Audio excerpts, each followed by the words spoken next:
오늘은 감사절을 믿음으로 준비하자 라는 제목으로 설교할 때에 우리의 믿음이 많이 올라가시고 놀라운 은혜를 받을 수 있기를 바랍니다. 스페인의 유명한 알렉스 로비라는 사람은 준비된 행운이라는 책에서 이렇게 말했습니다. 준비는 행운을 맞이하는 징검다리다. 행운이 찾아오려고 하다가 건너갈 징검다리가 없으면 다른 쪽으로 가버린다.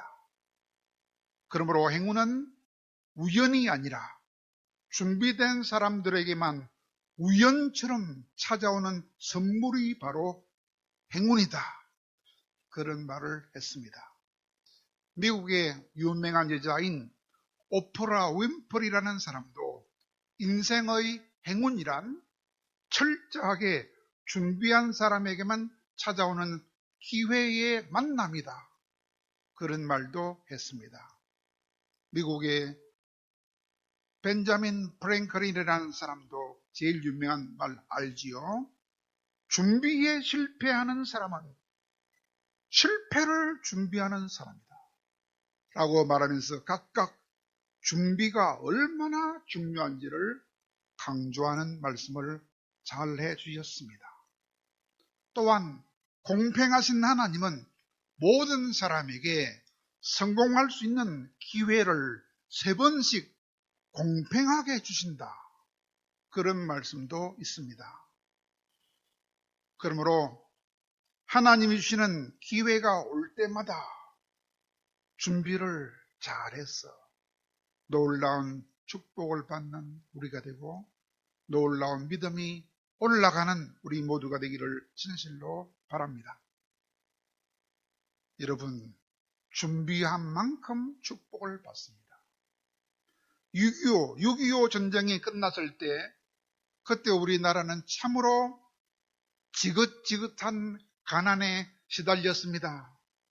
그때 우리나라하고 미국 사이에 조약이 체결되는데 한미 상호 방위 조약이라는 조약이 체결됨으로써 매년 10억 달러의 무상 원조를 받게 되었습니다. 그런데 그 무상 원조는 현금으로 주는 것이 아니고 현물로 주는 것이었습니다. 그러므로 군수 물자뿐만 아니라 밀가루나 설탕이나 분유 등 식량으로 우리나라에 들어와서 우리가 참 많은 도움을 받았습니다. 그때 어떤 동네에서 미국에서 들어온 탈지 분유를 오늘 무상으로 나누어 줄 테니까 집집마다 그릇을 하나씩만 가지고 나와서 받아가세요. 그렇게 동네 이장이 방송을 했다 합니다. 그러자 그 방송을 들은 동네 아이들이 자기 집에 있던 그릇을 하나씩 들고 나왔는데 어떤 아이는 냄비를 들고 나오고 어떤 아이는 간장 종지보다 조금 더 큰 그릇을 갖고 나왔고 또 어떤 아이는 너무 급하게 나오다 보니까 커다란 세숫대야를 갖고 나왔다 그랬어요. 그러자 세숫대야를 들고 나온 아이를 보고 친구들이 놀렸다 합니다. 야 임마, 세숫대야를 들고 나오면 그 큰 세숫대야에다가 가득히 부어줄 줄 아나 이놈아? 그렇게 놀렸어요. 그런데 그날 엄청난 일이 일어났다 합니다. 왜 그럴까요? 그날 들어온 원유 탈지 분유는 너무 많아가지고 그릇마다 가득 다 채워주는 일이 벌어졌다고 했어요. 그래서 간장 종지만한 그릇을 갖고 난 아이도 그 간장 종지만한 쪼맨 그렇게 수북이 부어주었고 냄비를 들고 난 아도 마찬가지로 그 냄비에 수북이 부어주었고 큰 세숫대야를 들고 난 아이도 큰 세숫대야에도 수북히 부어주는 그런 놀라운 축복을 받았다 그럽니다. 무슨 말입니까? 그릇이 중요하다 이 말입니다. 사람은 그릇이 커야 된다 이 말입니다. 아무리 하나님이 많이 주시려고 해도 내가 받을 그릇이 작으면 못 받는다, 못 받아요. 우리 하나님은 우리에게 모든 것을 다 주고 싶어 하지만은 내가 그릇이 조금만 하면 조금밖에 못 받는다 그 말입니다. 그러므로 이번 한 주 동안 하나님으로 받은 은혜가 얼마나 많았는지를 잘 생각해보고 큰 그릇을 준비해서 다음 주에 주실 많은 복을 받을 준비를 잘하는 한 주를 보내시기를 바랍니다. 오늘 말씀은 모세가 출애굽기와 레위기에서 한번 이미 하셨던 말씀을 다시 하시는 말씀입니다. 어디서 했습니까? 가나안 땅이 눈에 코앞에 바라 보이는 모압 땅 평지에서 저 가나안을 바라보라 하시면서 다시 한번 해주신 말씀이었습니다.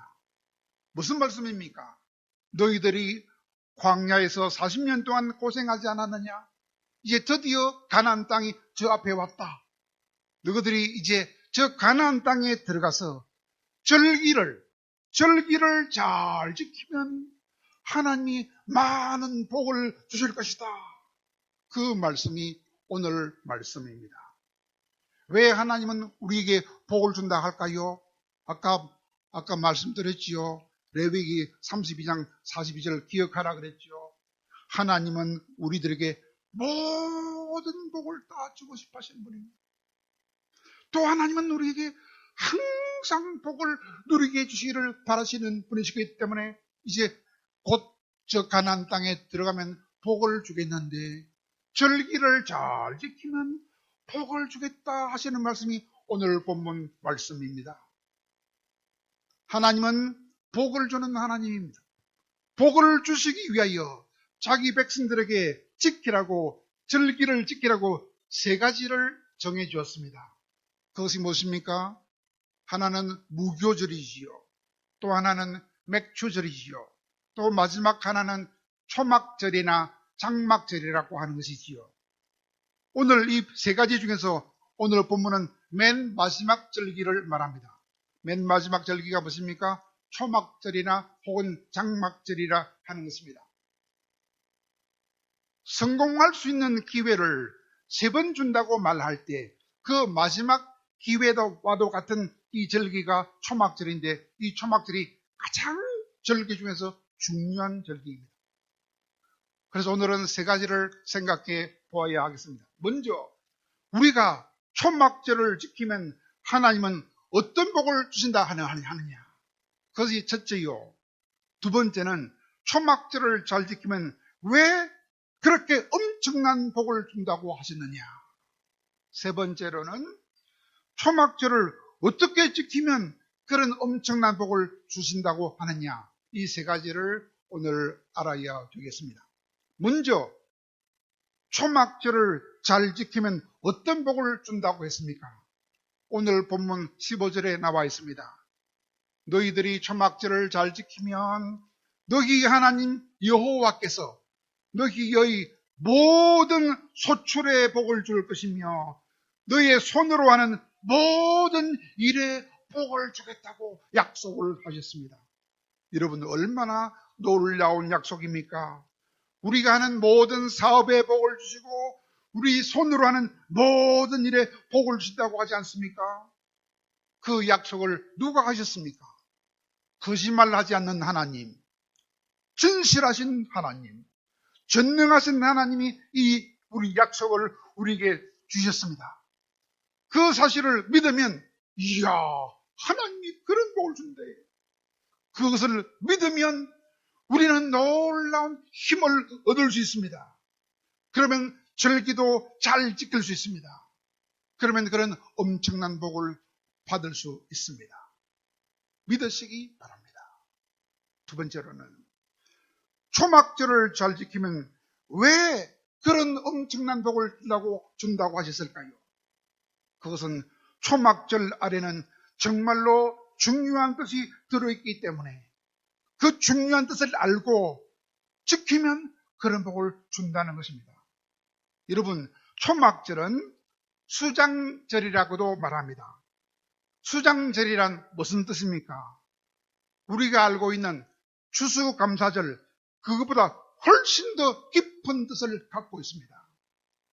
그러므로 하나님은 초막절을 지키는 방법까지도 성경에서 자세하게 설명해 주고 있습니다. 어디서 설명합니까? 레위기 23장 33절에서 44절까지 지키는 방법도 자세하게 설명해 주십니다. 왜? 자세하게 알고 반드시 복을 받으라고 말입니다. 어떻게 설명했습니까? 먼저 초막을 만들어라 그랬어요. 초막을 만들어라.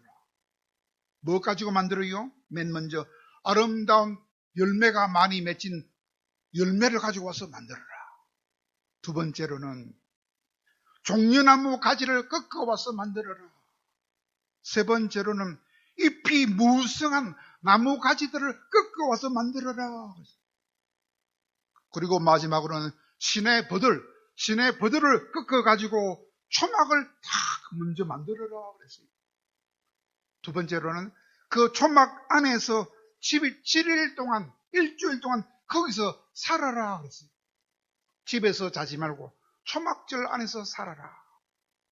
그리고 뭐 하느냐? 초막절 안에서 일주일 동안 있으면서 광야 40년 동안 하나님이 초막에서 살 때에 주셨던 그 은혜를 회고하면서 일주일을 보내라 그랬습니다. 여러분, 광야 초막에서 40년 살면서 주셨던 은혜란 어떤 은혜입니까? 출애굽 받는 백성들이 천국의 상징인 그 가나안 땅에 들어가기 전에 먼저 하나님이 은혜를 베풀어 주셨어요. 얼마나? 40년 동안. 어떤 은혜를 베풀어 줬습니까? 광야에 살 때에 낮에 얼마나 뜨겁습니까? 불볕 더위가 계속됩니다. 40도, 50도 올라갑니다. 그때마다 하나님이 구름 기둥으로 탁 보호를 해주셨어요. 뿐만 아니라 밤이 되면 얼마나 추운지 모릅니다. 사막에 혹독한 추위가 계속됩니다. 밤이 되면 막 영하로까지 내려가요. 그 추위가 올 때에 하나님 불 기둥을 가지고 탁 보호를 해주었어요. 뿐만 아니라 날마다 공짜로 40년 동안 먹여주셨어요. 하늘에서 만나가 새벽마다 내려가지고 만나를 실컷 먹게 해주시고, 그리고 낮에는 생수를 바위에서 생수가 쏟아지게 해서 실컷 먹게 해주시고, 때로는 메추라기를 보내주셔서 고기를 먹게 해주셔서 40년 동안이나 만나와 생수와 메추라기를 공짜로 주셨던 그 엄청난 은혜를 기억하면서 감사하면서 초막에서 살아나갔어요. 그렇게 하면 하나님께서 엄청난 복을 주시겠다 했습니다. 그리고 세 번째는 무엇입니까? 초막절은 그러면 과연 어떻게 지키면 그런 놀라운 복을 주느냐? 세 가지입니다. 첫째로는 7일 동안 집에서 자지 말고 초막에서 살면서 40년 동안 받은 그 많은 은혜를 생각하면서 감사하는 마음으로 정성으로 절기를 지키면 복을 주겠다 했습니다. 두 번째로는 혼자만 즐거워하지 말고 가난한 자들과 함께 즐거워하라 그랬어요. 가난한 자가 누굽니까? 레위인과 나그네와 고아와 과부들과 함께 그 절기 잔치를 즐거워하면서 감사해라. 그리고 정성으로 그런 절기를 함께 기뻐하며 즐기라. 그리하면 복을 주겠다 하겠습니다. 세 번째로는 아무리 가난해도 다음 주에 하나님 앞에 나올 때는 빈손 들고 나오지 마라 그랬습니다. 반드시 예물을 들고 나오라 그랬어요. 어느 정도 예물이냐? 받은 은혜만큼 어떤 은혜? 올해 한 해뿐만 아니라 지나온 40년 동안 받은 은혜, 그 받은 은혜만큼 최선을 다해서 예물을 하나님께 드리면서 기뻐하며 절기를 지키면 그런 자들에게 엄청난 복을 주겠다고 하신 것입니다. 이런 진리를 알고 그 세 가지 정성을 다하여 절기를 맞을 준비를 하면서 기뻐하며 절기를 지키면 하나님은 네 손으로 하는 모든 일과 네가 하는 모든 사업에 모든 복을 주시는 엄청난 복을 주겠다고 하시는 것입니다. 이 말씀을 여러분 예사로 들으면 안 됩니다. 바로 들은 사람은 엄청난 복을 받을 것이요, 예사로 들으면 복을 다 놓치게 되는 불쌍한 인간이 될 것입니다. 그렇다면 초막절기를 통하여 큰 복을 받기 원하면 결코 해서는 안 될 일이 무엇입니까? 그것은 억지로 내거나 인색한 마음으로 하나님께 예물을 드리면 안 된다는 것입니다. 왜냐하면 하나님은 복을 주는데 누구에게 복을 주느냐? 즐거운 마음으로 하나님께 드리는 자를 복을 주신다고 고린도후서 9장 7절에서 말씀하셨기 때문입니다. 우리나라 초대교회 시절에 있었던 이야기입니다. 어떤 집사님이 한 분이 있었는데 상당히 큰 농사를 지으면서도 워낙 인색한 사람이라서 별명이 노랭이라고 소문이 나 있었다 그랬습니다. 그런데 그 노랭이 집사님이 무밭을 경작하고 있었는데 무밭으로 그 교회 전도사님이 신망을 나왔어요. 옛날에 전도사들은 참 가난했습니다. 월급을 쌀 2말밖에 안 줬어요. 식구들은 많은데 먹을 식량이 없어. 전도사들이 힘이 없어서 그 밭에 앉아있는 것을 보고 불쌍해가지고 그 집사님이 생전 처음으로 밭에서 무 하나를 쑥 뽑아가지고 전도사님 잡수세요라고 드렸다 합니다. 그랬더니 그날 밤에 그 집사님이 꿈을 꿨는데 자기가 죽어서 천국에 올라가는 꿈을 꿨는데 천사가 그를 인도해서 천국 창고를 보여주는데 그 집사님을 위한 창고를 보여주는데 보니까 아무것도 없는 기라. 그래서 천사한테 집사님을 위한 천국 창고 아무것도 없네요. 그러니까 뭐요? 자세히 좀 살펴보소. 하니까 천사가 자세히 보더니 무 하나를 갖고 나오더니 오늘 집사님이 전도사님한테 이 하나 대접했다 하네요. 당신을 위한 천국 창고에는 이 무 하나밖에 보관명이 없습니다. 그리 천사가 말하니까 그 말을 듣고 그 집사님은 너무나 섭섭해서 큰 소리로 엉엉 울었답니다. 자기 울음소리에 놀라서 깨보니까 꿈이더라. 우리는 결코 이런 마음으로 하나님을 대접하면 안 된다는 것입니다. 이런 마음으로 하나님의 종들을 대접하면 안 된다는 것입니다. 남에게 대접할 때는 항상 가장 좋은 것을 대접합니다. 하나님께 대접할 때는 가장 좋은 것을 최선을 다해서 대접해야 하나님도 최고의 것으로 복을 주신다. 그런 말입니다. 이제 마지막으로 초막절기를 잘 지켜서 대박을 만났던 한 식당을 소개하고 말씀을 마치겠습니다. 미국의 샌디에고 주에 있는 노조미라는 식당을 운영하고 있는 한등무 집사님 이야기입니다.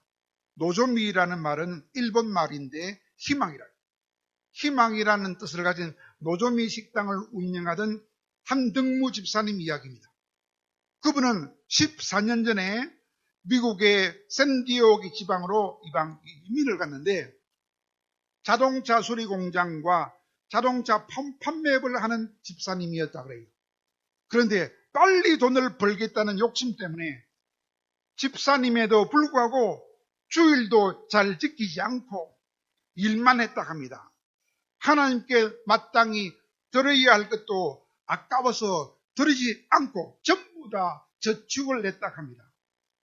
그리고 절기가 돌아와도 절기 헌금도 낼 줄도 모르고 다 저축만 했다 그래요. 그랬더니 이상하게 아무리 열심히 살아도 저축이 늘지를 않더랍니다. 늘기는 그냥 적자만 자꾸만 나더라 그래요. 그래서 부도 직전에 이르러가지고 나중에는 고민을 하다가 목사님을 찾아갔습니다. 목사님 뭐 짜면 좋을까요? 제가 부도 직전입니다. 부도 직전입니다 하니까 공장을 팔아가지고 빨리 빚을 갚으십시오. 그리고 새로운 사업을 시작하십시오. 라는 말을 듣고 공장을 팔아서 빚을 갚고 나니까 아무것도 남는 것이 없더랍니다. 할 수 없이 형님 집에 들어가서 형님 집에서 살게 되었습니다. 그날부터 하나님께 기도하기를 시작했다 합니다. 하나님, 저에게 축복을 내주시면 이제는 철저하게 하나님을 섬기겠습니다. 라고 새벽마다 교회에 나가서 울면서 기도를 했다고 했습니다. 그렇게 울면서 기도를 6달 동안 기도했더니 드디어 장사가 잘 안 돼가지고 문을 닫은 가게를 계약을 했는데, 믿음으로 계약했는데 돈이 없어가지고 실내 장식도 자기 손으로 직접 장식한 다음에 식당을 시작했다고 했습니다. 그때 당장은 힘들었지만 그러나 하나님께 감사 예물을 드렸다 했습니다. 그리고 초막절이 돌아왔을 때 지금까지는 한 번도 지키지 않았던 초막절 절기연금도 정성을 다해서 드렸더니 그러자 기적이 일어났다 했습니다. 식당이 맛이 좋고 주인이 참 친절하고 예수를 진짜 잘 믿는 집사님이 식당을 경영한다는 소문이 나기 시작해가지고 손님이 모여들기 시작하자 그 집사님은 그 교회에서 11조를 제일 많이 드리는 축복을 받았다고 했습니다. 사랑하는 여러분, 세계 각처에서 진실로 회개하고 교회에 충성하면서 절기를 잘 지키며 감사하는 자들에게 하나님은 오늘도 복을 주시되 그가 하는 모든 사업에 복을 주시며 그 손으로 하는 모든 일에 복을 주시기를 원한다는 사실을 믿으시기 바랍니다. 그러므로 사랑하는 여러분, 하나님이 1년에 3차례나 절기를 정해주신 것은 우리 돈을 뺏어가려 하는 것이 아니고 복을 받을 수 있는 기회를 3번이나 주셔서 진실로 내 은혜를 알고 내 은혜에 진실로 감사하는 자에게 복을 주시되 약속대로 모든 사업에 복을 주며 그가 하는 모든 일에 복을 주기 원해서 절기를 정하시다는 사실을 기억하시고 이 절기를 믿음으로 잘 준비해서 놀라운 복을 받는 귀한 우리 모두가 되기를 간절히 바랍니다.